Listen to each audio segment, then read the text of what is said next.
You know what's funny is all the stuff going on in the video game world right now, and we keep seeing Microsoft, in particular Phil Spencer, open up more than he ever has in his life. So when you see something like that happen, you do sort of go, listen, they're doing some amazing things right now that maybe we wouldn't be able to see if not for Microsoft. Like, Microsoft is the ones taking the risk. Microsoft are the ones going out there and saying stuff like this.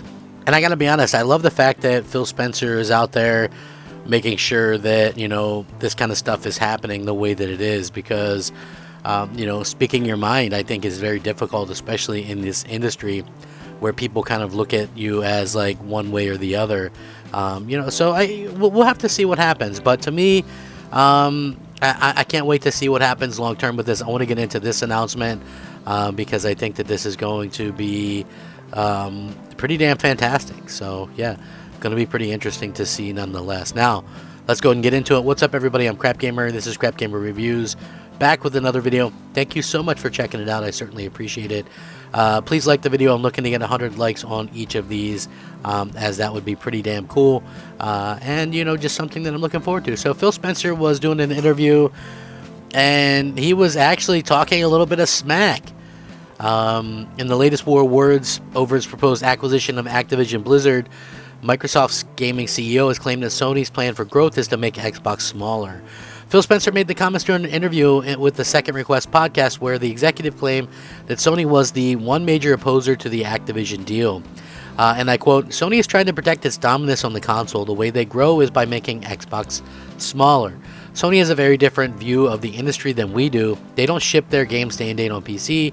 They do not put their games into their subscription services when they launch their games. The ongoing battle over the deal that would see Microsoft take the reins of the games industry's largest third-party publishers encountered significant pushback from Sony and regulators. On Thursday this past week, the U.S. regulator said it was attempting to block the almost $70 billion deal because it believed that it would enable Microsoft to suppress competitors to its Xbox consoles and its subscription content and cloud gaming business. Sony is leading the dialogue around why the deal shouldn't go through to protect its dominant position on console. So the thing they grab onto is Call of Duty, according to Phil. The largest console maker in the world raising an objection about the one franchise that we've said will continue to ship on the platform. It's a deal that benefits customers through choice and access. Call of Duty, the monolithic shooter franchise that regularly tops the best-selling list for console games, could theoretically become exclusive to Xbox platforms following the deal. However, since the announcement of Microsoft's intention to acquire Activision Blizzard, the company has assured that it wouldn't lock the game away for at least a decade. Last week, Microsoft President Brad Smith provided more details in a Wall Street Journal editorial on the company's offer to keep Call of Duty franchise on PlayStation. Now, following this, Spencer took to Twitter to claim that Microsoft had committed to bringing the franchise back to Nintendo consoles after a decade-long absence as well. The last Call of Duty game released on a Nintendo system was the Wii U version of Call of Duty Ghosts, which was released in 2013 and allowed players to use a Wiimote to aim with motion controls.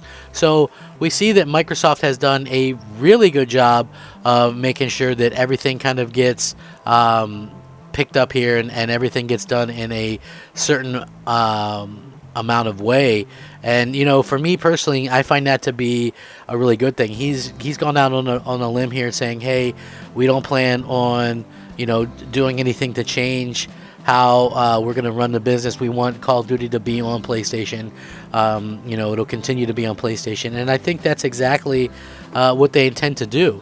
That's the smart thing for them to do, because at the end of the day, they make $1 billion off of sales of this game in the first week. That's the thing that I think people kind of forget about. Like, why on earth would you ever try to switch that up and do something that realistically would not benefit you? And that's exactly why I think this is a smart move for Microsoft in the long run.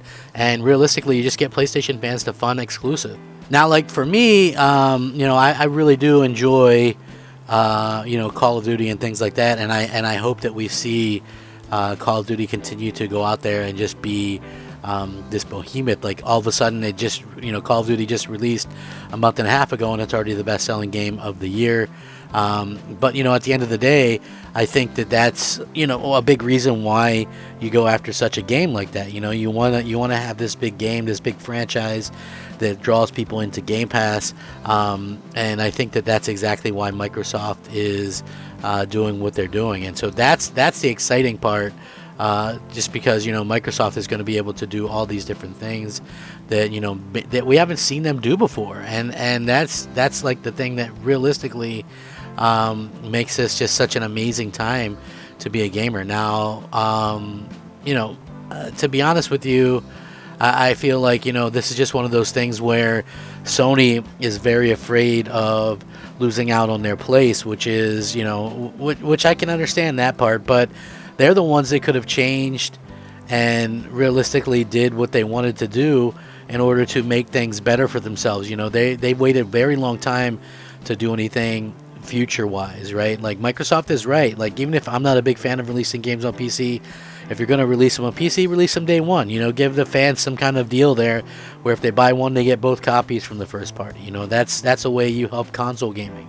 I think Phil's right in a lot of the aspects of what he says, and at the end of the day, this is just something that we continue to see is going to keep happening. Sony's going to keep fighting, trying to get Microsoft to not be competitive, and there is like this total different instance of hey, Sony can have these different rules than Microsoft. Just because Sony can't afford to do what Microsoft can do, I think is pretty unfair to sit there and go, oh well, you know what, they should be allowed to do it.